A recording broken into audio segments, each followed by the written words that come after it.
Ngikubingelele ngikwamukele kwesinye isiqephu esimnandi #Fundimali. Uyazi nawe sekushaya isikhathi sokuthi sikhulisane ngolwazi lethu lezezimali. Igama lami nguNeliswa Ngwakacele. Namhlanje ke sobheka ukuthi kuyenzeka ukuthi ufuna uku-upgrade imoto yakho ngandlela thizeni, mhlawumbe ufuna ukushintsha amasondo, noma nje ufuna leya peace of mind ukuthi i-warranty yami isiyaphela kodwa ngifuna ukuyinweba ngi-extend. Khona ke i-W Shop okuyiyona esobe sikhuluma ngayo namhlanje. Mhlawumbe uyazibuza ukuthi i-W Shop isebenza kanjani.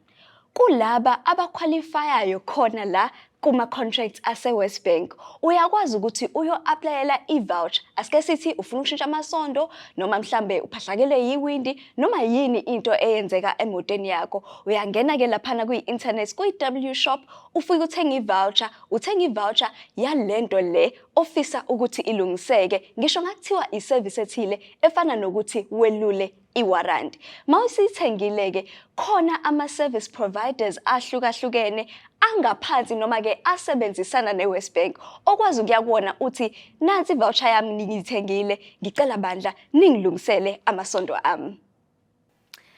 Ngike ngenza-ke izibonelo ngezinto ezingase zibe khona kwi-W Shop, kodwa-ke asike sizibale manje sibheke ukuthi yikuphi lokhu ongase ukuthole.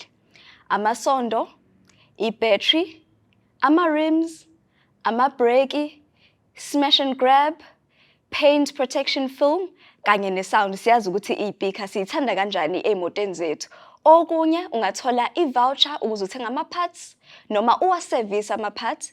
Uyakwazi ukuthi futhi uthole i-voucher yokwelula noma ushintshe i-warranty plan, i-plan ye-service, kanye ne-maintenance plan yemoto oyithenge ngesikweletu laphana ebhange lakho u-West Bank. Le amount-ke ye-voucher osuke usu-ede kuyona mhlambe amasondo noma ikuphi obodinga ukuthi ukulungisa emotweni yakho, iyathathwa-ke iya-edwa kuma-installments obuvele wakhokha ama-installments emoto. Khumbuleke ukuthi okumnandi i-interest yakho ayi-affecteki ukuthi manje isiyanyuka ngenxa yokuthi ubudinga ukushintsha amasondo. Asike sibheke-ke izinto ezibhekwayo uma u-applyela ukuthola le voucher. Into yokuqala, kumele ube nezinyanga eziwu-12 noma ngaphezulu ngaphambi kokuthi i-contract yakho yokukusiza uthenge imoto ngesikweletu iphele. Akumele ukuthi le voucher le uyibheke ngesikhathi uqala nje ukuthatha imoto yakho ngesikweletu. Yenza isiqiniseko sokuthi uwakhokhela wonke ama-payments akho, ama-installments akho, ayikho i-payment oyikhohlwayo. Akumele futhi ube ngaphansi kwe-debt review. Ama-installments akhona asuke ezosuka khona ngqo ebhange lakho eya kwa-West Bank. Kumele ukwazi uku-afforda ukukhokha ngaphezu kuka-R500 ukuze uzokwazi ukukhokhela lento osuke uyithathile. Khona-ke izinto ozozidinga ngalesikhathi u-applyela le voucher. Into yokuqala, i-bank statement ya-3 months yasebhange lakho, i-proof of income, into efana ne-payslip noma into kanjalo, ebese-ke i-credit yakho ibe sesimeni esihle. Uyakwazi-ke futhi ukuthenga le voucher yakho ngama-e-bucks.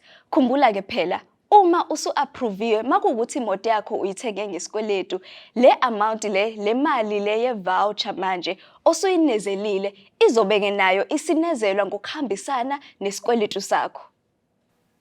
Yonke-ke le process uyakwazi ukuyenza uhlele ekhaya mawungena nje kwi-internet kwi-website westbank.co.za noma-ke kwi-West Bank app noma kwi-FNB app. Uma-ke kukhona eminye imibuzo nayo mayelana nalokhu ekade sikhuluma ngakho namhlanje, uyakwazi ukuthi ushiyele i-comment lana sizoyibona noma-ke uthinte u-West Bank Customer Care.